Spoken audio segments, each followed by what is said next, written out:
nós vamos trabalhar sobre a ressurreição de Jesus. Bom, por que é importante falar da ressurreição de Jesus? Romanos capítulo 10, versículo 9, tem um texto aqui que é um divisor de água na vida do cristão. Ele diz: se com a tua boca confessares que Jesus é o Senhor, né? Ou seja, esse texto ele retrata a divindade de Jesus. Jesus é o Senhor, como Kyrios, não é? Kyrios é a palavra que é utilizada no período do Novo Testamento para transmitir a ideia de divindade, de Deus.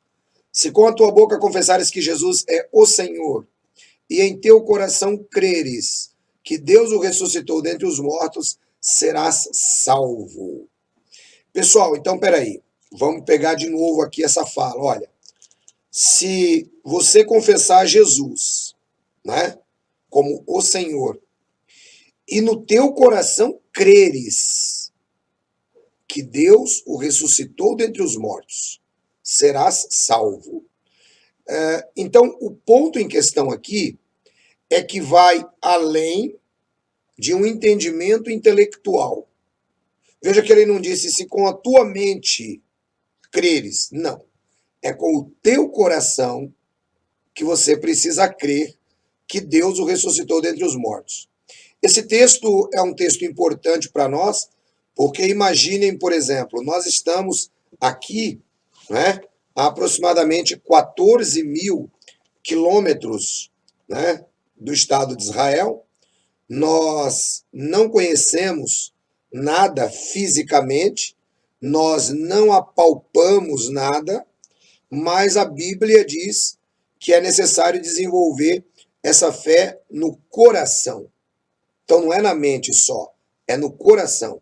E é isso que eu quero considerar com vocês hoje, tá legal? A ressurreição de Cristo é um dos 5 pilares do Evangelho. O Evangelho é tudo o que você precisa para conhecer e entender a sua salvação, né? Nada mais. Você só precisa conhecer o Evangelho. Toda a Bíblia, né? Desde o Gênesis até o Apocalipse, ela foi construída por Deus com um único propósito: de você conhecer o Evangelho da sua salvação. É por isso que a palavra evangelho, evangelion, do grego, significa boas novas ou boas notícias. Quais são essas boas novas? Quais são essas boas notícias? Essas boas novas ou boas notícias não é um paraíso terrestre. Essas boas novas ou boas notícias não é que ninguém vai morar no céu. Essas boas novas ou boas notícias é a redenção do homem através de Jesus Cristo. Essas são as boas novas. Ou seja, aquilo que o homem perdeu, Jesus Cristo recuperou. Portanto, a salvação do homem. Né? Quando alguém te perguntar o que é o Evangelho, você pode resumir: é Deus se manifestando para salvar o homem. Essas são as boas novas. Por que são boas novas? Né? São boas novas porque desde que Adão pecou, isso a gente pode aludir a Romanos capítulo 6, versículo 23, né? O salário do pecado é a morte, o salário do pecado de Adão é a morte, mas o dom, o presente de Deus é a vida eterna. Então, desde que o homem pecou, era necessário que tivesse as boas novas de salvação. Era importante. Este é o Evangelho que a Bíblia ensina. Pessoal, são 3.500 anos de escrita para explicar esse mistério sagrado de Deus para nós, né? Deus não estava preocupado se você sabe quem é Moisés. Deus não está preocupado se você tem um grande conhecimento sobre Davi. Deus não está preocupado se você entende Trindade. Deus não está preocupado se você entende grandes doutrinas dos grandes teólogos reformados. Não. A única coisa que Deus se preocupou foi em mostrar para você o Evangelho, porque é isso que você precisa conhecer. E nós já falamos sobre os 5 pilares do Evangelho. Vamos recapitular. Desde que o homem pecou, a Bíblia diz que Deus providenciou a salvação antes da fundação do mundo, o que significa que nós já fomos salvos lá atrás. Apocalipse, capítulo 13, versículo 18. O seu nome foi inscrito no livro da vida antes da fundação do mundo, ok? Se nós olharmos a fundação do mundo, nós vamos ver a construção de tudo o que se refere a mundo para o homem. Então, nosso nome estava lá, já antes do homem pecar. Essa é uma boa notícia. E aí, o que é que vai acontecer? Quando o homem peca, então Deus ele diz assim lá no livro de Gênesis, capítulo 3, versículo 15, que é o chamado proto-evangelho, né? Ou o primeiro evangelho. Deus diz que prometia um descendente, literalmente semente, que iria machucar a cabeça de Satanás, iria esmagar a cabeça de Satanás, enquanto seu calcanhar seria apenas machucado. O calcanhar de Jesus foi machucado na cruz do Calvário. Por quê? Porque não houve destruição. Jesus morreu e houve a ressurreição. Então esse é o primeiro pilar do Evangelho. É a promessa do descendente. Então se você está anotando aí, faça isso. Primeiro pilar do Evangelho, a promessa do descendente. O primeiro pilar das boas notícias, a promessa que você precisava ter. Depois nós temos o segundo pilar do Evangelho, que é o nascimento virginal de Cristo. É Cristo se encarnando, né, no ventre de Maria, nascendo, vivendo, tá? Esse é o segundo pilar do Evangelho. A vida de Cristo, a encarnação e vida. Se você estiver escrevendo, escreva isso. A encarnação e vida de Cristo. Então, primeiro pilar, a promessa. Segundo, a encarnação e a vida de Jesus, tá? Incluindo o seu ministério, tudo aquilo que ele fez, tudo aquilo que ele ensinou.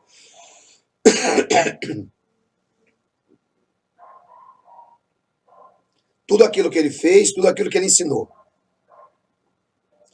O terceiro pilar do Evangelho, a morte de Jesus Cristo. A morte de Jesus. Esse é o terceiro, tá? Porque Jesus precisava morrer pelos nossos pecados. Mas se Jesus apenas morresse, não ia adiantar nada. Era necessário que ele ressuscitasse. Então, o quarto pilar do Evangelho é a ressurreição de Jesus. Tá?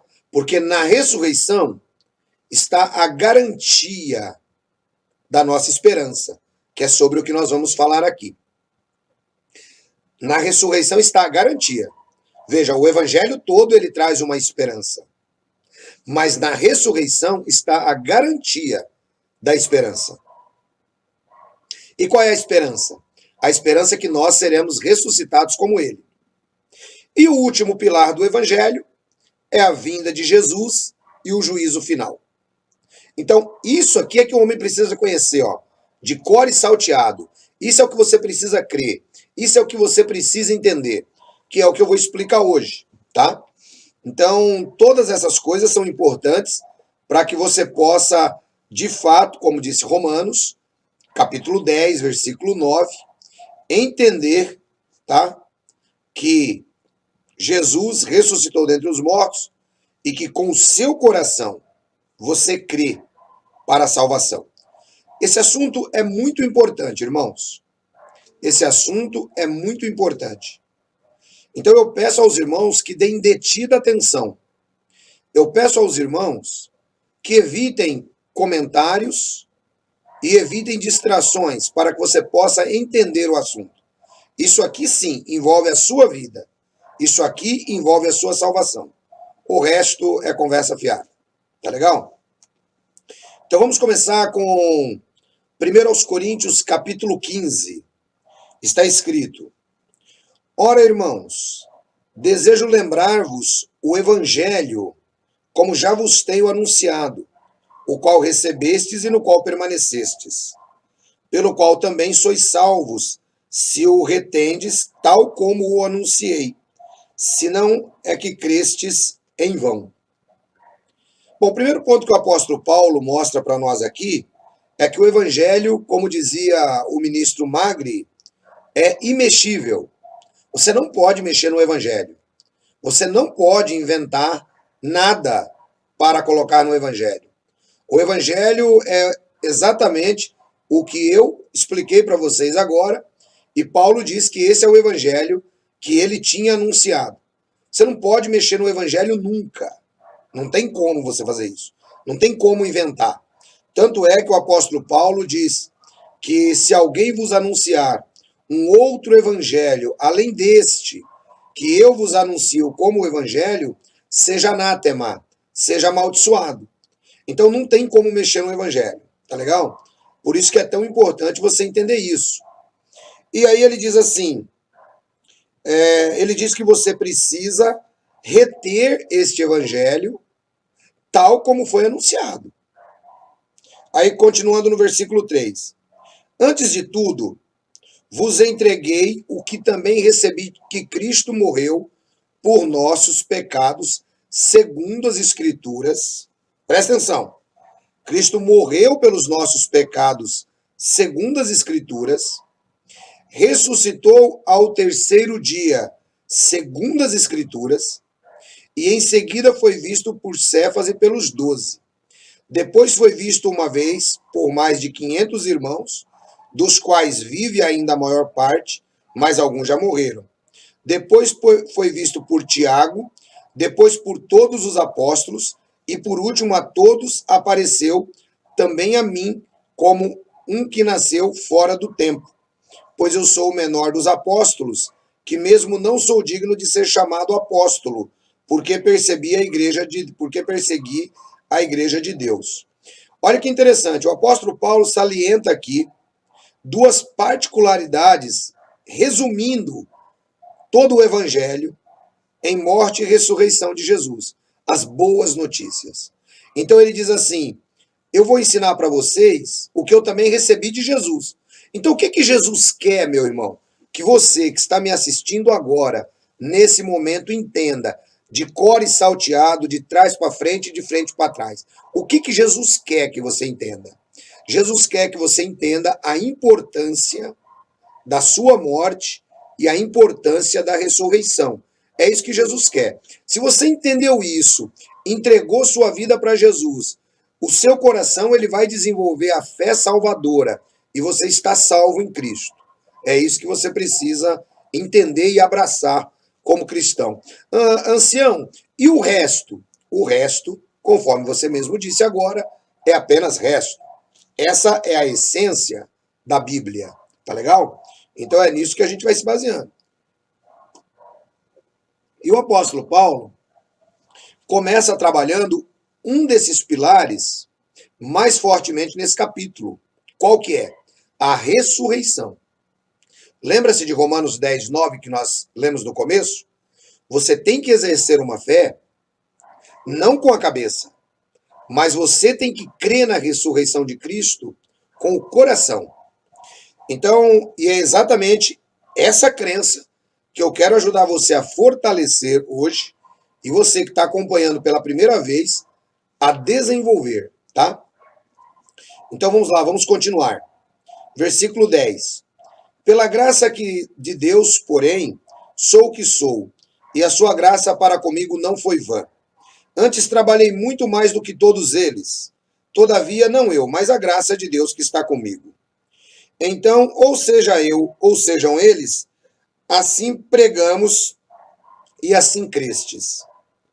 Ora, se pregamos que Cristo foi ressuscitado dentre os mortos, como dizem alguns de vós que não há ressurreição dos mortos? Perceba, o apóstolo Paulo disse que o evangelho dele e o evangelho dos apóstolos era o mesmo. Vocês ouçam de mim ou ouçam deles, o que nós vamos pregar é exatamente a mesma coisa. E o que é que nós pregamos? Que Cristo ressuscitou dentre os mortos. Gente, isso aqui, olha, presta muita atenção nesse sermão, porque isso aqui é tudo o que você precisa entender para você se livrar do jugo religioso, para você se livrar do julgamento, você julgar a religião, qualquer um outro, você ser julgado pela religião. Isso daqui é a expressão para você se libertar de qualquer situação que lhe aprisione religiosamente falando e ainda entenda a sua salvação. É exatamente isso. Então, o apóstolo Paulo, ele está discutindo com alguns coríntios, por quê? Porque alguns coríntios estão dizendo que não há ressurreição. Veja, Jesus não veio à Terra para prometer o céu para ninguém. Jesus não veio à Terra para prometer paraíso que Adão perdeu para ninguém. Jesus veio na Terra para garantir a nossa ressurreição. E o posterior, ancião, como é que fica o resto? Como é que fica a nossa vida? Como é que fica tudo isso? Então, isso daí, a Bíblia mostra que é uma situação posterior entregue ao nosso Senhor Jesus Cristo. Né? O que Deus prometeu para você e para mim é a ressurreição. Então, é isso que nós temos que abraçar. É isso que nós temos que crer. Como que vai ser o resto depois? Então, deixa isso daí nas mãos de Deus. Você tem que abraçar apenas a ressurreição. Uma coisa por vez. Uma coisa por vez. Então, e os coríntios, eles estavam perdendo esse foco. Olha, então, Paulo fala, peraí, se Jesus não ressuscitou, né, se Cristo ressuscitou, como é que vocês estão dizendo que não tem ressurreição? Ele continua. 13. E se não há ressurreição dos mortos, também Cristo não ressurgiu. Perceba a profundidade dessa fala de Paulo. Se existe ressurreição, nós temos garantia. Se Jesus ressuscitou, a gente tem uma garantia nesse negócio aqui. Agora, se Jesus não ressuscitou, nós não temos garantia nenhuma. Você entendeu a história? Você tem que se agarrar na garantia. Essa é a garantia que Jesus Cristo prometeu. A ressurreição. Agora, se ele não ressuscitou, então nós temos um problema muito sério. Ok? É o que Paulo está mostrando. E aí no versículo 14. E se Cristo não ressuscitou, logo é vã a nossa pregação. E também é vã a nossa fé. Perceba que o cerne, o centro, o âmago da fé cristã é a ressurreição de Jesus. Não são as doutrinas periféricas que alguns cristãos divergem. O âmago da fé cristã é a ressurreição de Cristo, não é? Esse é o âmago, esse é o cerne, esse é o centro da fé cristã. Porque se Jesus Cristo não ressuscitou, a nossa fé é vã. Se Jesus não ressuscitou, você pode fazer belos sermões, é tudo em vão.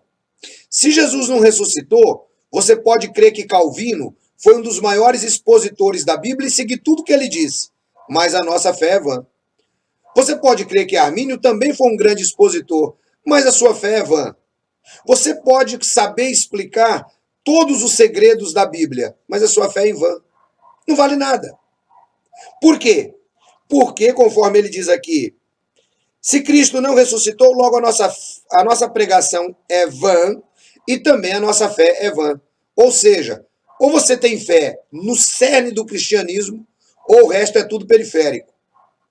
Deu para você entender por que eu, embora seja classificado um apologista na Igreja do Senhor Jesus, eu não estou tão preocupado com os periféricos, não é? Porque o cerne da história que deve unir a Igreja do Senhor é exatamente as boas novas, o Evangelho, que envolve a ressurreição do Senhor Jesus. E aí ele continua. Versículo 15. Já que Cristo não ressuscitou, somos considerados como falsas testemunhas de Deus, pois testificamos contra Deus que ressuscitou a Cristo, ao qual, porém, não ressuscitou, se na verdade os mortos não são ressuscitados. Pois se os mortos não são ressuscitados, também Cristo não ressuscitou. E se Cristo não foi ressuscitado, é vã a nossa fé, e ainda permaneceis nos vossos pecados. Veja só onde Paulo vai buscar o argumento e o trocadilho que ele usa na linguagem, indicando a importância da ressurreição de Jesus. Essa é a doutrina central da fé cristã. Isso aqui é o que você precisa saber. Então ele diz: se Cristo não ressuscitou, então nós estamos acusando Deus de ser mentiroso. Se Cristo não ressuscitou, nós estamos acusando Deus de ser mentiroso. E se Cristo não ressuscitou, então os mortos também não ressuscitam. E se os mortos não ressuscitam, é porque não existe garantia. E se Cristo não foi ressuscitado, ele repete, a nossa fé é vã, e nós ainda permanecemos nos nossos pecados. Ou seja, a ressurreição de Cristo tem tudo a ver com o perdão dos nossos pecados.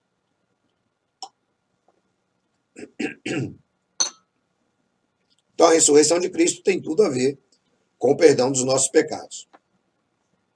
Versículo 18. E também os que dormiram em Cristo estão perdidos. Quer dizer, se Jesus não ressuscitou, então não existe esperança para o mundo.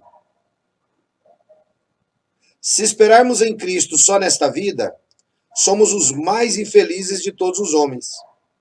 Se de fato, porém, Cristo ressuscitou dentre os mortos e foi feito as primícias dos que dormem, pois assim como a morte veio por um homem, também a ressurreição dos mortos veio por um homem.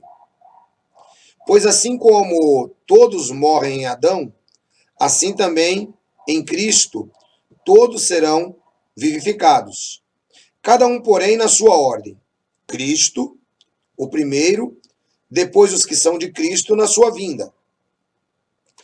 Então virá o fim, quando tiver entregado o reino a seu Deus e Pai, e quando houver destruído todo o domínio, toda a autoridade, todo o poder.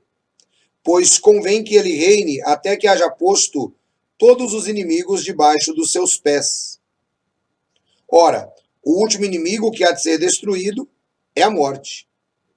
Perceba que interessante, a garantia de nós termos uma restauração do mundo, a garantia de nós sermos ressuscitados, a garantia de nós estarmos aqui no período milenar, nesta terra purificada, a garantia de nós estarmos em uma nova terra durante a eternidade. A garantia é a ressurreição de Jesus. Eu ilustro isso para você. Imagine que você comprou um automóvel e você foi lá e deu um cheque. Você foi lá e deu um cheque como garantia para o pagamento do automóvel. Vamos imaginar que nós estamos ainda naquele tempo sem aquela tecnologia que você gostaria de ter como nós temos hoje. E aí, você compra o carro no sábado. Normalmente, o que é que o dono do carro faz? Ele pode até te entregar o carro, mas o documento de transferência vai ficar com ele como garantia. Quando é que ele te entrega o carro, ou o documento? Quando o cheque for compensado. Ou seja, agora que o cheque foi compensado, o dinheiro caiu na conta dele, então ele lhe entrega o documento. Assim também é toda a história bíblica. Se Jesus não tivesse ressuscitado, não adianta falar de milênio, não ia ter garantia. Então a ressurreição de Cristo é como o cheque que foi compensado. Quando Jesus Cristo ressuscita, o dinheiro caiu na conta. É dessa maneira. Então agora existe a garantia. Agora a gente pode se apegar nessa esperança. Você entendeu isso? Agora você tem garantia. Não adianta. Ministério de Jesus. Ah, cuida dos pobres, seja bonzinho, tal. Não adianta nada. Morte de Jesus na cruz. Qualquer um podia morrer na cruz. Qualquer um podia morrer na cruz. Morreram 2 com ele naquele dia. Mas que garantia que a morte daqueles ladrões tinham para nós? Que valor tinha a morte daqueles ladrões para nós? Nenhuma. A história poderia ter registrado Cristo como mais um daqueles. Mas o que é que fez Jesus diferente daqueles 2 ladrões que estavam ao lado dele? O que fez Jesus diferente foi a ressurreição. Então, a ressurreição é a garantia de Deus para todas as promessas que nós esperamos. A partir da ressurreição, você pode esperar ser ressuscitado. A partir da ressurreição, você pode esperar o reino milenar aqui na terra, onde os judeus terão a sua terra conforme prometido a Abraão, que esse é o motivo do milênio, que eu já expliquei. Você pode esperar a promessa de Deus de uma nova terra. Você pode esperar a promessa de Deus de um novo céus. Você pode esperar a promessa de Deus da árvore da vida. Você pode esperar a promessa de realmente estar com Deus durante toda a eternidade e Deus sobre nós como um verdadeiro Pai, assim como era lá no Jardim do Éden. Tudo isso só pode ser cumprido a partir da ressurreição de Jesus. E o último inimigo que Deus vai colocar debaixo dos seus próprios pés, conforme diz aqui, é a morte. Né? Porque quando nós ressuscitarmos, aí sim, aí agora acabou de vez esse problema.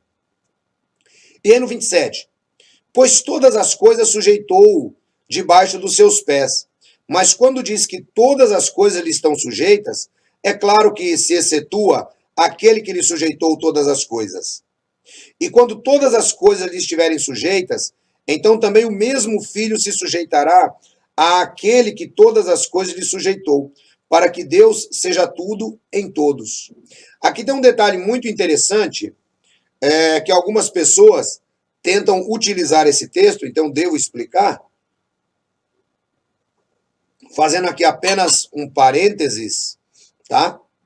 Porque o texto não tenta provar A, B, C ou D, mas o texto mostra-nos sobre a sequência que haverá, não é? Mas eu devo explicar. Diz que o último inimigo será destruído, que é a morte. E aí depois diz que Deus sujeitou todas as coisas debaixo dos pés de Cristo. Porém, o próprio Deus não está debaixo dos pés de Cristo.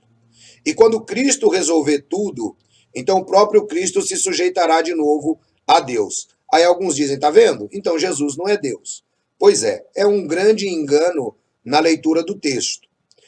O texto ele aplica-se à posição de Jesus no plano de salvação.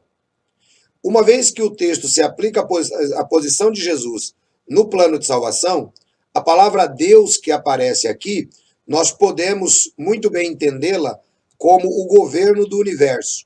O governo do universo é constituído pelo Pai, Filho e Espírito Santo, que é o que compõe Deus, Pai, Filho e Espírito Santo, a triunidade de Deus. Então, quem é que colocou Jesus nesse projeto de plano de salvação? Foi a triunidade. Então, Jesus não está acima deles. Veja, a igualdade dos poderes continua. Não é? E aí, quando Jesus tiver terminado, então o próprio Jesus retorna para a sua posição, exatamente como era no início, na triunidade de Deus, sendo que toda a parte de plano de salvação está concluída, de modo para que Deus, ou a triunidade, seja tudo para com todos. A harmonia do universo volta a ser como antes da queda.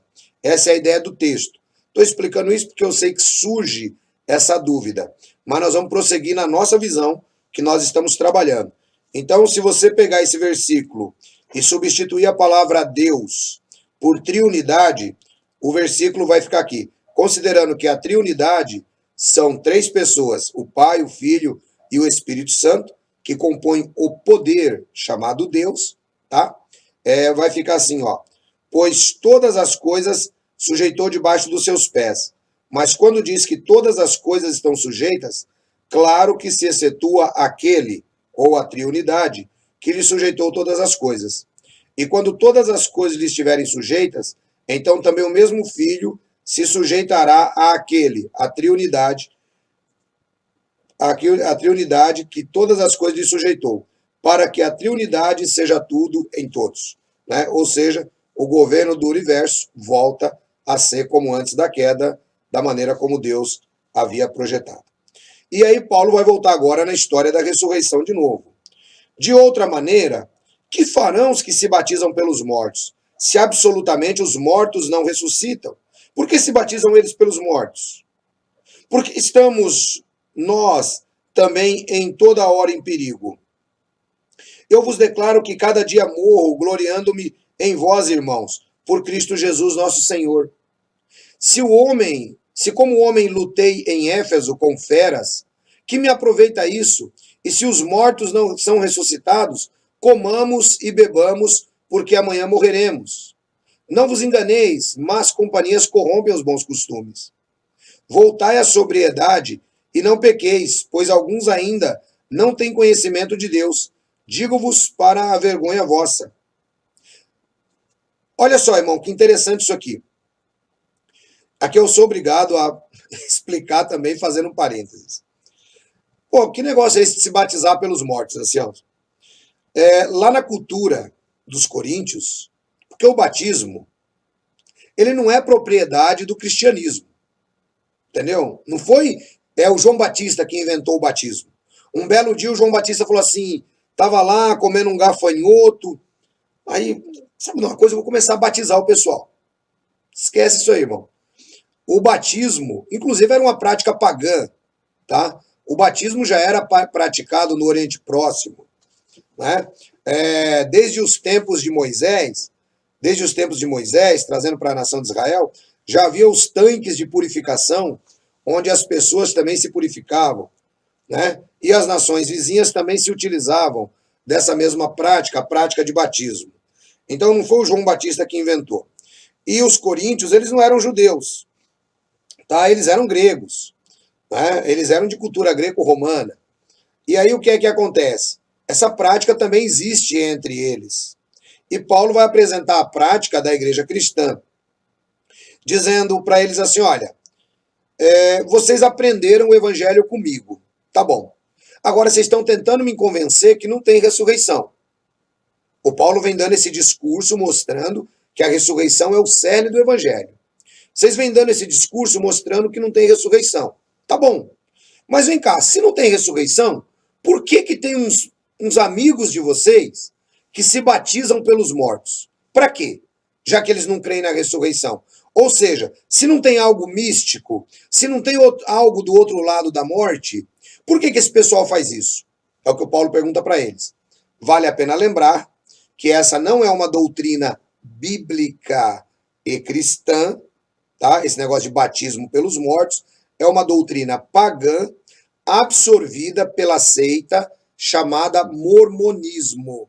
Os mormons se batizam pelos antepassados, tá? A Bíblia não dá apoio nenhum. Eles se baseiam nesse texto, aplicando erroneamente. Então, só para você entender. E aí o Paulo diz que o Paulo continua insistindo nessa questão da ressurreição. Por quê? Porque ele diz assim, olha, tipo assim, eu tô trabalhando assim muito nesse negócio de pregar Jesus. Eu tô trabalhando muito nesse negócio de ensinar a palavra de Deus. Eu apanho, acontece tanta coisa comigo. Agora vem vocês aqui e tentam dizer para mim que os mortos não vão ser ressuscitados. Quer dizer, minha esperança então vai para onde? Tudo que eu creio, tudo que eu ensinei, para onde que eu vou fazer? O que eu vou fazer da minha vida? Essa é a fala do Paulo. Aí ele diz assim, olha, já que é desse jeito, já que vocês não acreditam que há ressurreição, então vamos fazer o seguinte, vamos voltar para a filosofia de Epícuro. Epícuro era um filósofo, tá? Que ensinava exatamente essa filosofia do comamos e bebamos porque amanhã morreremos. A vida ela deve ser desenvolvida à base do prazer, porque depois que acabar, acabou tudo. Então Paulo fala, não se enganem. Más associações ou más companhias estragam os bons costumes. Ou seja, eles estavam se corrompendo pela filosofia, a filosofia de Epicuro. E Paulo diz, não, voltem à sobriedade e não pequem, pois alguns ainda não têm conhecimento de Deus. Digo-vos para a vergonha vossa. Ou seja, negar a ressurreição dos mortos e negar a ressurreição de Jesus Cristo, além de tudo, Paulo diz que é pecado. Então voltem à sobriedade. Tirem esse pensamento da cabeça de vocês. Agora Paulo vai fazer uma defesa sobre como será a ressurreição, porque afinal de contas, ele trabalhou aqui 34 versículos sustentando a ideia da ressurreição, defendendo que a ressurreição é o ponto central, é a espinha dorsal do evangelho. Foi isso que ele disse. E aí, o que é que ele faz? Ele agora vai começar a mostrar para eles como se dará a ressurreição, até porque ele vai trabalhar na ressurreição de Cristo, tá? Então vamos lá, versículo 35 em diante. Alguém, contudo, dirá, como ressurgirão os mortos? E com que corpo virão? Insensato, o que tu semeias não é vivificado, se primeiro não morrer.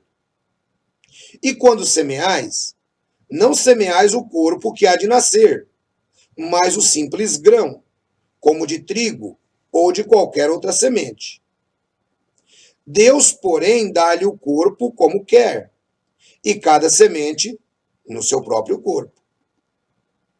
Nem toda a carne é a mesma carne.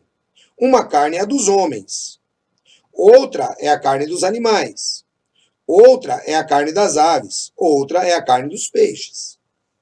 Há corpos celestes e há corpos terrestres, mas uma é a glória dos celestes e a outra a glória dos terrestres. Uma é a glória do sol, outra é a glória da lua, outra é a glória das estrelas. Uma estrela difere em glória de outra estrela. Perdão. Assim também a ressurreição dos mortos. Semeia-se o corpo em corrupção, é ressuscitado em incorrupção. Semeia-se em desonra, é ressuscitado em glória. Semeia-se em fraqueza, é ressuscitado em poder.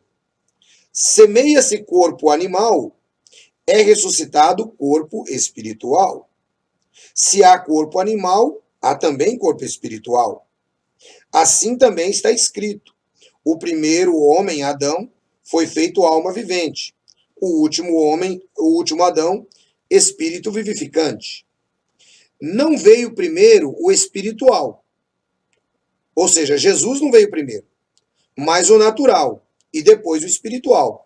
Primeiro veio Adão e depois Jesus. O primeiro homem, sendo da terra, é terreno. O segundo homem é do céu. Qual o terreno, tais são também os terrenos. E qual celestial, tais também os celestiais. E assim como trouxemos a imagem do terreno, assim traremos também a imagem do celestial. E agora digo, irmãos, que a carne e o sangue não podem herdar o reino de Deus, nem a corrupção herdar a incorrupção.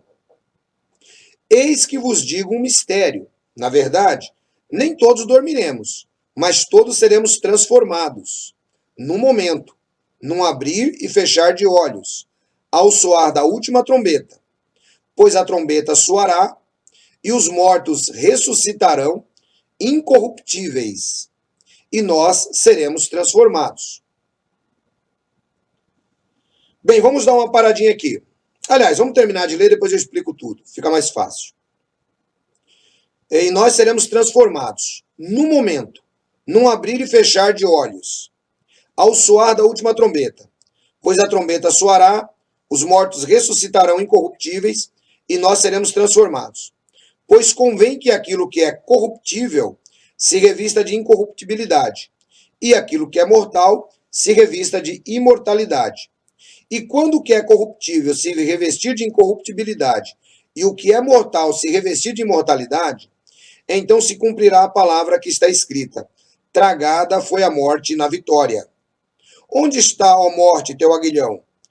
Onde está, ó morte, a tua vitória? Ora, o aguilhão da morte é o pecado, e a força do pecado é a lei. Graças, porém, a Deus que nos dá a vitória por nosso Senhor Jesus Cristo. Portanto, meus amados irmãos, sede firmes e constantes, sempre abundantes na obra do Senhor, sabendo que no Senhor o vosso trabalho não é em vão. Muito bem, vamos agora pegar a partir do versículo 35. Primeiro ponto, o apóstolo Paulo diz que a ressurreição, ela não é a ressurreição no nosso caso, porque eu vou ter que explicar a ressurreição de Cristo. No nosso caso, a ressurreição não pode ser essa carne. Não tem como. Nós seremos ressuscitados ou transformados com um corpo semelhante ao de Jesus. Então, Paulo diz que existe uma variedade de corpos, tá? De corpos e de glória. Então, nós seremos ressuscitados assim como o Senhor Jesus fez, né? Assim como o Senhor Jesus foi. Como que foi a ressurreição do Senhor Jesus? Né? É isso aqui que você precisa entender. Deixa eu só dar uma explicação aqui breve para você poder entender essa questão de ressurreição. Senão você não vai entender. O nosso corpo físico, tá? Conforme Paulo e Pedro diziam, o nosso tabernáculo, não é? Ele é apenas carne, tá? Imagine a pessoa que morreu há 6.000 anos atrás, né? Imagine a pessoa que morreu há 10 anos atrás, há 5 anos atrás. Essa pessoa virou o quê? Virou pó, não é? Essa pessoa virou pó. Então, o que é que Deus vai ressuscitar, na verdade? Então, Deus vai ressuscitar a pessoa. A pessoa. A pessoa será ressuscitada com a mesma aparência, com tudo bonitinho, do jeito que é. Tá? Aí, funciona assim. Ancião, você me disse que Deus vai ressuscitar a pessoa. O que é a pessoa? Deixa eu falar com você que dentro da teologia nós temos duas visões. Nós temos a visão dicotomista, que diz que o homem é corpo e espírito, tá? Sendo espírito o que aplica-se na visão tricotômica à alma, tá legal? Ou seja, o homem tem uma parte material e uma parte imaterial. Isso daí não tem como negar, não adianta, não tem jeito. Isso aí a Bíblia diz o tempo inteiro. Ou nós temos a visão tricotomista, né, que o homem é corpo, alma e espírito, tá? Não importa qual visão o irmão adote, não vai fazer diferença nenhuma no que eu vou explicar. Mas, vamos entender, quem sou eu? Quem sou eu? É isso que você precisa começar a entender para entender a ressurreição. Que a gente vai explicar a ressurreição de Cristo e vai explicar o resto do texto. Quem sou eu? Eu não sou esse invólucro de carne que você está vendo. Você não é esse invólucro de carne que você está vendo. Você é a pessoa interior. Como assim, eu sou a pessoa interior? Você é os seus pensamentos, você é os seus sentimentos, você é a sua experiência de vida, você é o que a cultura gerou em você. Você é isso. Você é isso, tá? Tire isso de você, que a gente pode colocar como sendo a força vital, né? Ou a alma, ou o espírito. Tire isso de você e você será apenas um cadáver. Ok? Então, quem é o Edson Reis, o ancião? Quem é a Cidália, que está comentando agora? Quem é a Vera? Quem é o Anderson? Quem é o João? Quem é o Pedro? Quem é você? Você é exatamente o fruto daquilo que você se desenvolveu durante toda a sua vida. Tá? É isso que você é. E é isso que vai ser ressuscitado. Tá? Isso é o que vai ser ressuscitado. Ou seja, nós podemos ilustrar mais ou menos como um computador. Se você pegar, por exemplo, uma CPU de computador, você vai ver que ela tem alguns componentes. Só que o computador, ele tem, né, a sua memória, tem o seu disco rígido. Se você retirar, né, essas partes do computador, você vai olhar a CPU, vai ter o móvel, tal, mas não vai funcionar nada. Para funcionar é preciso que esteja completo. Assim também o homem, né, para que ele ande, para que ele se movimente, para que ele viva, ele precisa de um corpo e de uma alma. É por isso que ninguém está sendo atormentado no inferno. Porque ninguém ressuscitou no corpo da ressurreição. O corpo da ressurreição é que vai possibilitar qualquer coisa. Esse corpo não. O espírito não. Ou seja, então você é a estrutura interna da pessoa. Você não é o corpo. Tá? Então quem ressuscita? Ressuscita a sua estrutura interna. Quando Deus ressuscitar você, Deus ele vai trazer exatamente a sua pessoa, as suas intenções, a sua vida, do jeito que ela foi construída, seus pensamentos, tudo igual. É você que Deus traz, tá bom? Por isso que Paulo diz que semeia esse corpo físico e é levantado num corpo espiritual, ou seja, é um corpo incorruptível, tá? Que nos será dado. Então a pessoa que é ressuscitada, ela recebe dessa maneira um corpo incorruptível, ela ressuscita, tá? Então quem é que está ressuscitando? É a própria pessoa. Não mudou nada. Alguns cristãos chegam a perguntar, mas será que eu vou lembrar dos meus parentes na ressurreição? Os seus parentes todos serão ressuscitados. E todos terão a mesma aparência, todos se conhecerão, todos saberão quem é quem. É tudo igual, pessoal. Entendeu? Não muda nada. A única diferença é que o corpo é um corpo diferente. Como Paulo disse, tem a carne dos peixes, tem a carne dos anjos, tem a carne dos animais, tem a carne do homem. Entendeu? É só isso que muda. Do contrário, está tudo igual. Então, quem vai ser ressuscitado não é aquele cadáver que já foi consumido pela terra, que já virou parte de plantas, aquele cadáver que os animais já comeram, aquele cadáver que vai voltar do intestino dos animais e está no solo. Não. O apóstolo Paulo, ele é claro em dizer, aqui no versículo 44, semeia-se corpo físico, é ressuscitado corpo espiritual. Gente, corpo espiritual não é que o seu espírito foi ressuscitado, ou a sua alma, não é? Conforme alguns querem colocar. Significa que você recebe um corpo semelhante ao corpo do Senhor Jesus, tá?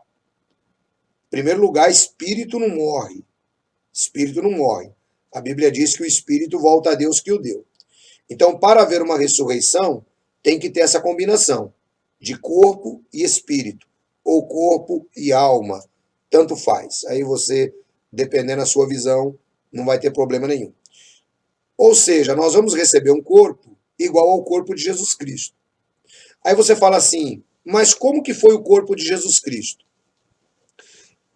A ressurreição de Cristo, no caso dele, se deu no mesmo corpo. A ressurreição de Cristo se deu no mesmo corpo, tá? Por que a gente sabe disso, ancião? Porque a Bíblia testifica. A Bíblia testifica. As testemunhas de Jeová têm uma heresia, que é uma das heresias mais graves.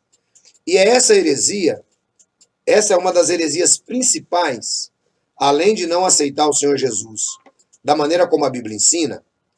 Essa heresia é a heresia que mais compromete a questão salvífica das testemunhas de Jeová. Essa heresia é a heresia mais grave que tem, porque eles negam a ressurreição corporal de Jesus.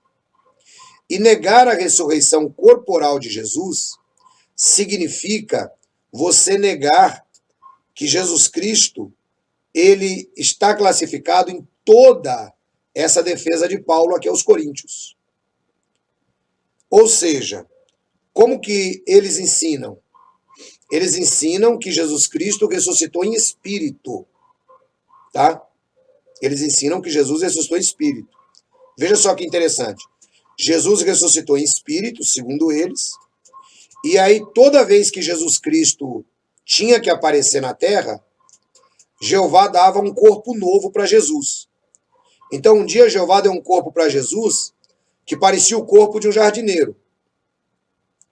Teve um dia que Jeová deu um corpo para Jesus que parecia o corpo de um viajante. E assim sucessivamente. Isso é uma heresia das mais graves e comprometedora da salvação, tá? Veja que o apóstolo Paulo diz que com o seu coração você tem que crer que Deus o ressuscitou dentre os mortos. Entendeu? Então você não pode inventar essa história de que Deus ressuscitou Jesus Cristo em espírito. Por que não, ancião? Bom, vamos dar uma olhadinha.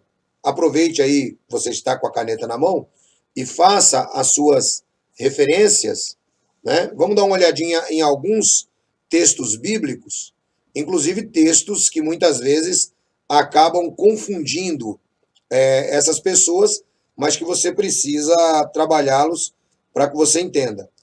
1 de Pedro 3,18, Pedro também defendendo a ressurreição de Cristo, ele diz assim, olha, pois Cristo padeceu uma única vez pelos pecados, o justo pelos injustos, para levar-nos a Deus. Ele, na verdade, foi morto na carne, mas vivificado pelo Espírito. Então, o texto grego, ele nos diz que Jesus foi vivificado pelo Espírito. Se você fizer um estudo da ressurreição de Jesus, você vai ver que a triunidade de Deus participou na ressurreição. É por isso que tem textos que a Bíblia diz que Deus ressuscitou Jesus. Jesus Cristo diz que ele próprio se ressuscitaria, quando ele diz, derrubarei esse templo e eu o levantarei em 3 dias. Ou seja, Jesus indica que ele participaria na sua ressurreição. O apóstolo Pedro, em Atos, diz que Deus ressuscitou Jesus, em Atos 2. E o apóstolo Pedro diz que Jesus foi ressuscitado pelo Espírito. A Bíblia das Testemunhas de Jeová, nesse texto, ela altera o texto para tentar validar a sua doutrina. Ela diz que Jesus foi ressuscitado no Espírito. Uma diferença gritante do texto. Isso é uma pesquisa que você pode fazer aí em qualquer tradução da Bíblia que você vai entender. Então, Jesus foi ressuscitado pelo Espírito, tá bom? Aqui na Bíblia, no livro de Atos, no capítulo 2, o apóstolo Pedro também defendeu a ressurreição de Jesus. E aí, olha só que interessante. Aqui no versículo 24 em diante, o apóstolo Pedro diz assim, ó, Deus, porém, o ressuscitou. Deus, porém, o ressuscitou. Soltou os laços da morte, porque não era possível que fosse detido por eles. A respeito dele, disse Davi, sempre via diante de mim o Senhor, porque está à minha direita, não serei abalado. Por isso se alegrou o meu coração e a minha língua exultou. Ainda a minha carne há de viver na esperança, em esperança, porque não deixarás a minha alma na morte, nem permitirás que o teu santo passe por decomposição. Presta atenção nisso aqui. O nosso corpo será decomposto, mas o corpo de Jesus não foi. O corpo de Jesus é a garantia que nós vamos ressuscitar. Veja que o texto, a profecia de Davi, ela diz exatamente isso, olha. O 26 de novo. Por isso se alegrou o meu coração e a minha língua exultou. Ainda a minha carne há de viver em esperança. Veja, Jesus não tinha promessa de ressurreição em espírito, até porque espírito não morre.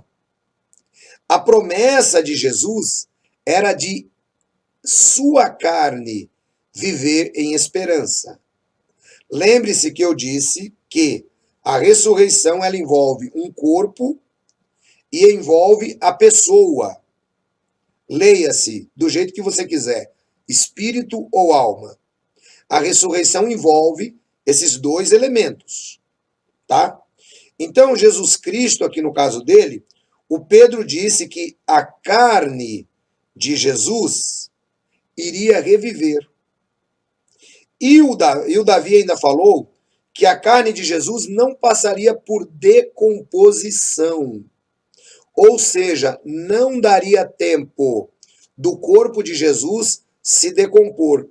Porque o corpo de Jesus se reencontraria com o seu espírito.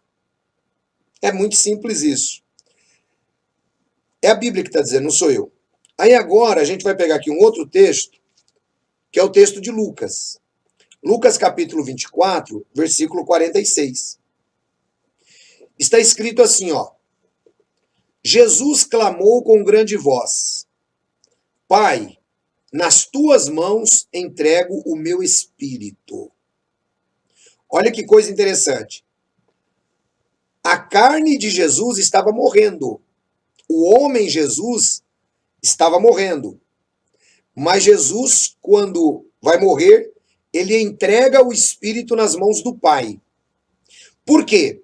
Porque a ressurreição de Jesus se daria com o espírito de Cristo, não é? Juntamente com o próprio corpo de Cristo, a pessoa de Jesus, na sua integralidade, teria que ser ressuscitada. Não podia ressuscitar um espírito de Jesus. As testemunhas de Jeová dizem que Deus providenciou que o corpo de Jesus desaparecesse. Foi como se ele tivesse evaporado. Essa é uma das maiores inverdades que um ser humano pode ouvir. E nós conseguimos justificar isso muito facilmente. Veja, Jesus ressuscitou em carne, no mesmo corpo que morreu. Qual era a grande preocupação dos líderes religiosos depois que mataram Jesus? Qual era a grande preocupação? A grande preocupação dos líderes religiosos depois que mataram Jesus era a seguinte: eles pediram ao governador que colocasse 2 guardas. Presta atenção para você ver os detalhes. Como a Bíblia se explica? Como você, conhecendo a Bíblia, você não aceita a heresia nunca. Olha só. Eles pediram ao governador que colocassem 2 guardas na porta do túmulo para que os discípulos não viessem de noite e roubassem o corpo e depois dissessem que ressuscitou. Eles colocaram os guardas. Mas o túmulo ficou vazio, não tinha saída. Então, a liderança das Testemunhas de Jeová diz assim: bom, já que não podia sair pela porta, já que não tinha saída nenhuma, Jeová Deus evaporou o corpo de Jesus. E aí, toda vez que Jesus ia aparecer, Jeová Deus providenciava um corpo novo. Gente, isso é uma doutrina, uma heresia das mais perigosas, porque a nossa salvação está plantada na garantia da ressurreição. Deu para vocês entenderem? Esse é o grande problema, um dos grandes problemas quando a gente fala em doutrina. Veja que eu disse para você que, tipo assim, se você não consegue entender trindade, paciência. Se você não consegue entender esperança, paciência. Tudo isso é secundário. Tudo isso é secundário. Agora, isso aqui não tem como. Isso aqui é a espinha dorsal do cristianismo. Não tem como você não entender isso aqui. Isso aqui você precisa entender. Aí o que vai acontecer? O corpo de Jesus estava lá no túmulo. O corpo de Jesus estava no túmulo. E o corpo de Jesus, a Bíblia diz que não veria corrupção. E o espírito estava entregue ao Pai. Ok? O espírito estava entregue ao Pai. Foi por isso, só abrindo aqui um parênteses rápido, que quando aquele ladrão lá na cruz falou assim para Jesus: Senhor, lembra-te de mim quando entrares no teu reino. Lembra disso? Jesus disse assim, ó: em verdade eu te digo que hoje estarás comigo no paraíso. Jesus não prometeu o reino para aquele ladrão. Jesus prometeu o paraíso. O que era o paraíso? O paraíso era o local dos justos, no Hades. Isso é confirmado na cultura judaica, tá? O seio de Abraão. Então, naquele mesmo dia da morte do ladrão e da morte de Jesus, os dois estavam no Hades. Os dois estavam na parte boa. Entendeu? E os dois tenham os seus espíritos perante Deus. Do ponto de vista além, mundo dos mortos, o espírito tanto de Jesus como do ladrão estão no Hades, tá? Do ponto de vista espiritual. E do ponto de vista físico, a carne de Jesus e a carne do ladrão também foram para o Hades, tá? Qual é a diferença de um para o outro? Porque Jesus falou assim: você vai estar comigo no paraíso. O paraíso era o seio de Abraão. Então os dois estavam, naquele momento ali, mortos no Hades, com a esperança da ressurreição dos justos, tanto Jesus quanto o ladrão. Qual era a diferença? Jesus ia ressuscitar 3 dias depois. 3 dias depois.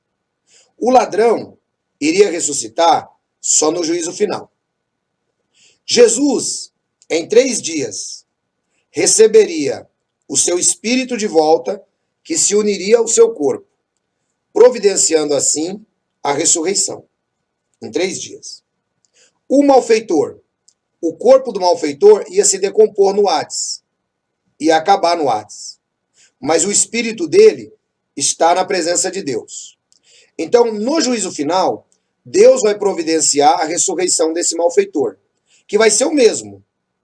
Vai aparecer lá de mão furada, tudo bonitinho também, a mesma coisa. Aí ele ressuscitou, no juízo final. Agora ele ressuscitou, não é? Para ser julgado. Vai ser julgado favoravelmente no juízo final, porque o próprio Jesus deu-lhe a esperança. Então aquele malfeitor não foi para o céu, aquele malfeitor está morto e a pessoa dele será ressuscitada. Ok? Muito bem. Eu acredito que ficou mais claro assim. E aí, vamos falar agora da ressurreição de Jesus. Aí o que acontece? Jesus ressuscita. Jesus ressuscita. E aí, os discípulos ficam preocupados também. Vamos lá para o versículo 36 de Lucas 24. Falavam ainda estas coisas quando Jesus se apresentou no meio deles e disse: paz seja convosco. Eles, espantados, atemorizados, pensavam que via um espírito. Ele, porém, lhes disse: por que estáis perturbados? Por que sobem tais pensamentos nos vossos corações? Vede as minhas mãos, que eu sou o mesmo. Tocai em mim e vede. Um espírito não tem carne e ossos, como eu tenho. O próprio Jesus dá testemunho aqui que ele não ressuscitou em espírito. Jesus dá testemunho que ele ressuscitou na sua própria carne. Ou seja, seu corpo não será consumido. Ok? De modo que, o que é que nós enxergamos? Jesus apresenta para eles exatamente no mesmo corpo. Então aí ele diz assim, o texto continua no versículo 40. Dizendo isto, mostrou-lhes as mãos e os pés. E não acreditando eles ainda por causa da alegria, e estando admirados, perguntou-lhe Jesus, vocês têm alguma coisa para comer aqui? Eles lhe serviram um peixe assado e um favo de mel. E ele comeu diante de todos eles. Jesus estava mostrando para eles o quê? Que eu não ressuscitei em espírito. Eu ressuscitei em carne. A minha carne foi ressuscitada. O meu corpo foi ressuscitado. Qual é a diferença? Semeia-se corpo físico e é levantado em corpo espiritual. O corpo de Jesus, ele passa por um processo de transformação. O mesmo corpo físico é o mesmo corpo espiritual, capaz de atravessar paredes, conforme aconteceu lá no Evangelho de João. Capaz de aparecer de repente. Esse é o que nós chamamos de corpo glorificado. E aí Jesus dá um testemunho para eles assim, ó. São estas as palavras que vos falei, estando ainda convosco, que era necessário que se cumprisse tudo que de mim estava escrito na lei de Moisés e nos profetas e nos salmos. Então abriu o entendimento para compreender as escrituras e disse, eis o que está escrito, o Cristo morrerá e ao terceiro dia ressuscitará dos mortos. E em seu nome se pregará o arrependimento, a remissão de pecados em todas as nações, começando por Jerusalém. Vós sois testemunhas dessas coisas. Então, olha que interessante isso aqui, irmãos. Jesus dá testemunho para eles que ele tinha ressuscitado fisicamente. Vejam, um espírito não tem carne como eu tenho. Agora vão entrar aqueles que vão dizer, mas a Bíblia diz que carne e sangue não herdam o reino dos céus. Exatamente. Com esse corpo aqui, que Edson Reis tem, não vai herdar nada. Com esse corpo que você tem, não vai herdar nada. É por isso que Paulo disse, semeia-se corpo físico e é levantado corpo espiritual. É por isso que Paulo disse, semeia-se em desonra e é levantado em honra. Perceba então que o corpo de Jesus, ele é ressuscitado, tá? Aquele malfeitor vai esperar ainda.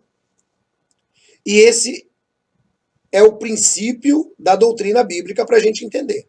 Então não tem como negar a ressurreição corporal de Cristo e tentar dizer que está sendo cristão. Não existe isso. Não existe negócio de dizer que Cristo ressuscitou em espírito. Esse é um pensamento de uma heresia do segundo século, chamada docetismo, tá? Os docetas. Você pode pesquisar um pouquinho mais sobre isso que você vai ver o que os docetas falavam, né? Que era uma ramificação do gnosticismo lá no segundo século. Então Jesus é ressuscitado em corpo. Não deixarás a minha alma no Hades, nem permitirás que o teu santo veja a corrupção. Talvez alguns digam assim, puxa vida, mas em 3 dias a pessoa já está se decompondo. Então, aqui, irmãos, tem um detalhezinho também para você, para fechar o circuito da história e você entender. Na verdade, Jesus ficou 3 dias no túmulo e ficou mesmo, apenas na maneira de dizer, tá? Mas em matéria de horas, não deu 72 horas de Jesus no túmulo. Não, ancião, não. Jesus Cristo, ele morre na sexta-feira. Jesus Cristo, ele morre na sexta-feira. Ok? Então você vai perceber que o corpo é retirado, existe toda uma preparação do corpo para colocá-lo lá no sepulcro. Então, se Jesus morreu na sexta-feira, 3 horas da tarde, a sexta-feira já está sendo contada como o primeiro dia, tá? A partir do momento que ele morreu, entendeu? A sexta-feira já está sendo contada como o primeiro dia. Então, quanto tempo Jesus passou de verdade na sepultura? Se você pegar o resto da sexta-feira, você vai pegar o sábado, o dia inteiro, Diz a Bíblia que no primeiro dia da semana, no domingo de madrugada, elas foram ao sepulcro e já encontraram o sepulcro aberto. Isso era de madrugadinha. Ou seja, Jesus, ele fica na morte, ou no Hades, não é? Da sexta-feira à tarde até o domingo de madrugada. Então, se você for colocar isso daí, não chega a esse nível de horas, de 72 horas nunca. Ele não ficou o domingo o dia inteiro. Ele ressuscita domingo de madrugada. Ele morre 3 horas da tarde, não é? Portanto, já no finalzinho do dia. E ele fica simplesmente o sábado inteiro dentro do túmulo. Então, o sábado inteiro, sim, 24 horas nós temos garantido. Depois nós temos das 3 da tarde até a meia-noite, que dá mais 30 horas, né? São mais 6 horas. E depois nós temos da meia-noite de sábado até o período da manhã, por volta das 6, Jesus ficou aproximadamente 36 horas no túmulo só, tá? O que não é suficiente para a decomposição do corpo. É por isso que o Pedro, ele diz, não deixarás a minha alma no Hades ou no Seol e nem permitirás que o teu santo veja corrupção. Então o corpo de Jesus não passou pelo processo de corrupção ou de decomposição, porque era um corpo humano, né? Então quando Jesus ressuscita esse corpo, ele é ressuscitado como um corpo espiritual, tá? É um corpo glorificado. E é exatamente o corpo que nós vamos ter, que está aqui a nossa esperança. Aí a gente volta lá para Coríntios agora, no versículo 51, versículo 50. Agora digo isso, irmãos, que carne e sangue não podem herdar o reino de Deus, nem a corrupção herdar a incorrupção. Então, o nosso corpo jamais poderá herdar o espiritual. Porque carne e sangue não é do reino de Deus. Mas o corpo que Deus vai providenciar para nós na ressurreição é um corpo de carne, semelhante a esse. Mas a Bíblia não diz que esse nosso corpo tenha sangue. Então nós não sabemos como será. Paulo chama isso de um mistério, mas ele diz que o corpo é de carne. E essa carne não é a mesma carne corrupta, é uma carne incorruptível. Então, agora no 51 ele diz: eis que vos digo um mistério. Na verdade, nem todos dormiremos, mas todos seremos transformados. Num momento, num abrir e fechar de olhos, ao soar da última trombeta. Pois a trombeta soará e os mortos ressurgirão incorruptíveis, e nós seremos transformados. Então, o que vai acontecer? O corpo de Cristo, como corpo glorificado, é exatamente o modelo do corpo que nós vamos ter. Perceba, os mortos ressurgirão incorruptíveis, já com o corpo da ressurreição, e o nosso corpo vai ser transformado. Transformado como, ancião? Transformado de carne e sangue para, eu vou usar aqui uma palavra não tão teológica e não tão técnica, né? Mas vou tentar me apegar mais ou menos ao que Paulo diz. O nosso corpo carnal, de carne e sangue, será transformado para uma carne espiritual, vamos dizer assim. Um corpo semelhante ao de Jesus Cristo, que era possível comer, era possível atravessar paredes, era possível fazer tudo que uma pessoa normal fazia. Então esse é o corpo da ressurreição. A diferença é que o apóstolo Paulo diz que isso é incorruptível, tá? É por isso que tem necessidade de nós sermos transformados. Esse texto aqui de 1 Coríntios 15, 52, ele é correlato de 1 Tessalonicenses, capítulo 4. Ao soar da trombeta, não é? Na voz do arcanjo, o Senhor descerá dos céus, os mortos em Cristo ressuscitarão e nós, os viventes, seremos arrebatados. Esse arrebatamento é simplesmente o momento da transformação. É um abrir e piscar de olhos. Então, o nosso corpo corruptível passa por um processo de transformação, enquanto somos arrebatados até as nuvens do céu, e imediatamente continuamos a nossa volta com Jesus. Olha que maravilhosa essa esperança, irmãos. Essa é a esperança que a Bíblia nos dá.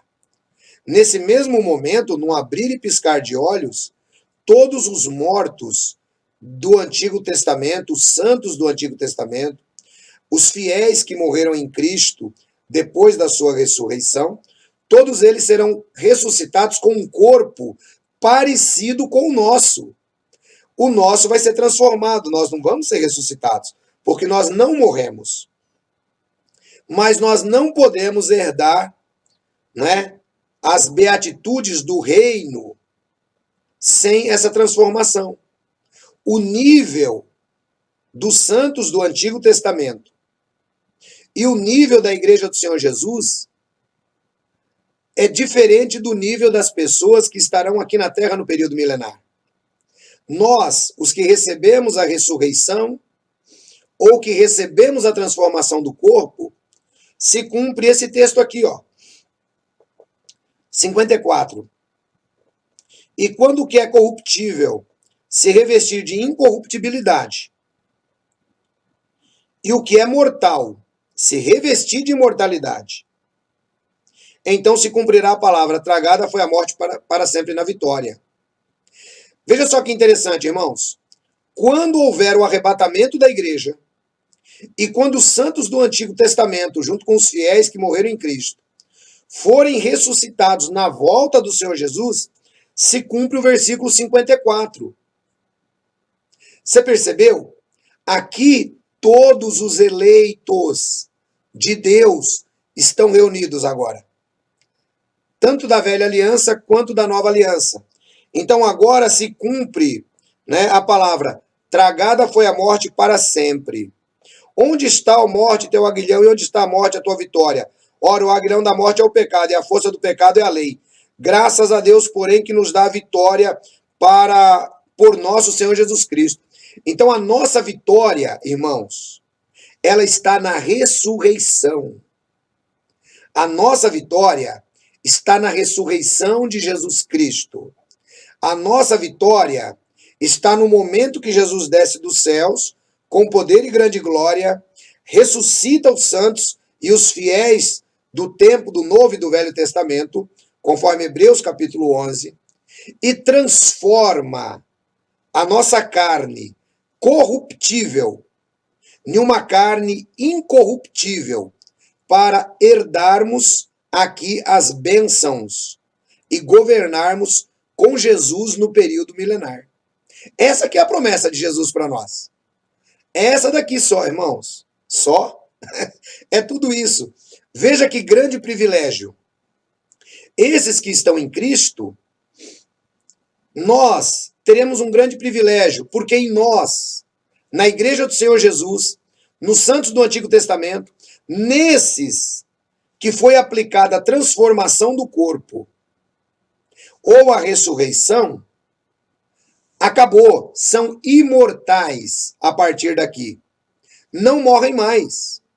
Não morrem mais. No caso destes, cumpriu-se a palavra: onde está, ó morte, a tua vitória? Ora, o aguilhão da morte é o pecado, e a força do pecado é a lei. No nosso caso, acabou-se pecado. Acabou-se pecado. E no nosso caso, dos ressuscitados, acabou-se a morte. Não existe mais. Por quê?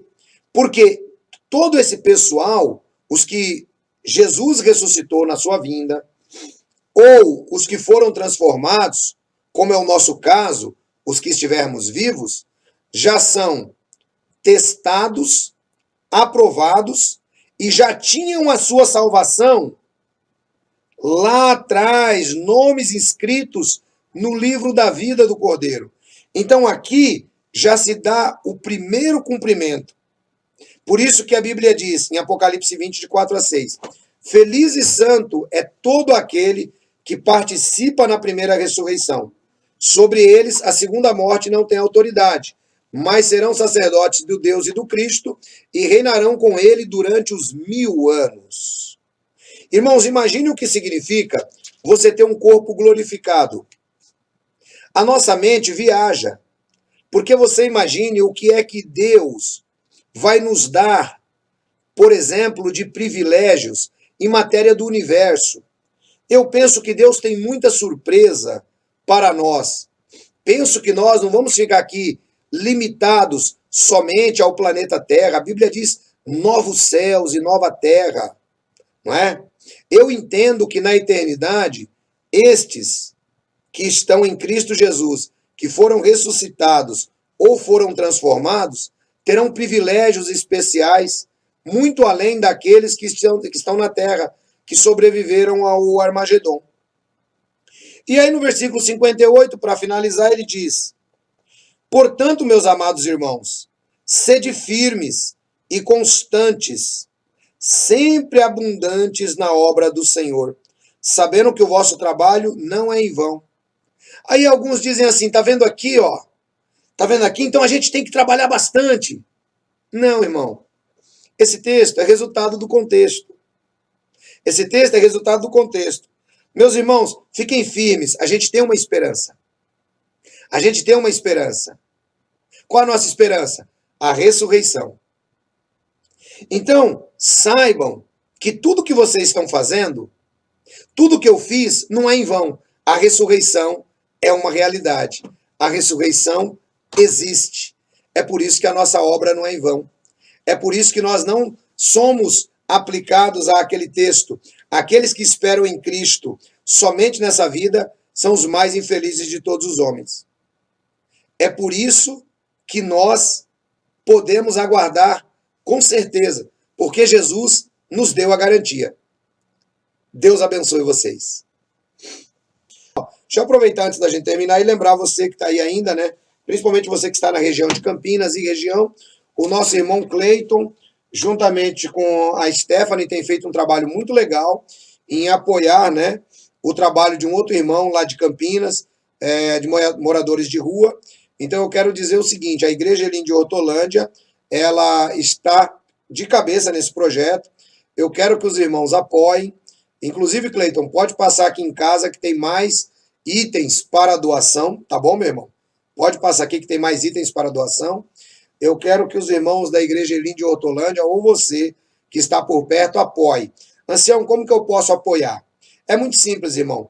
Pega tudo que você não usa mais no seu guarda-roupa, aquelas coisas que você não utiliza, e também não dê coisa ruim, não.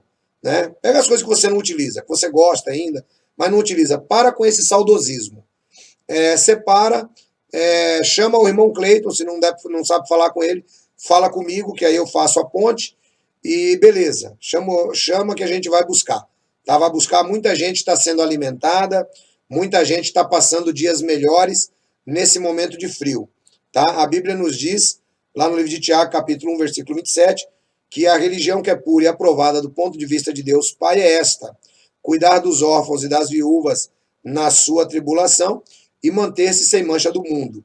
Nas ruas estão cheias de pessoas órfãs, estão cheias de pessoas viúvas, então a gente precisa fazer isso aí, irmãos, tá? Eu peço aos irmãos que apoiem esse trabalho. Ancião, não tenho quase nada. Irmão, você não tem quase nada, só que a pessoa para quem ele está levando não tem nada. Então dá para você dividir o seu quase, né? Eu dividi o meu quase, peguei um monte de coisa aqui, irmão, e mando para frente mesmo. Sabe por quê? Deixa eu ensinar uma coisa para vocês da lei da prosperidade, né? Muita gente não prospera por causa disso, irmãos, porque ele não consegue dividir. E para que você receba, você tem que aprender a dividir.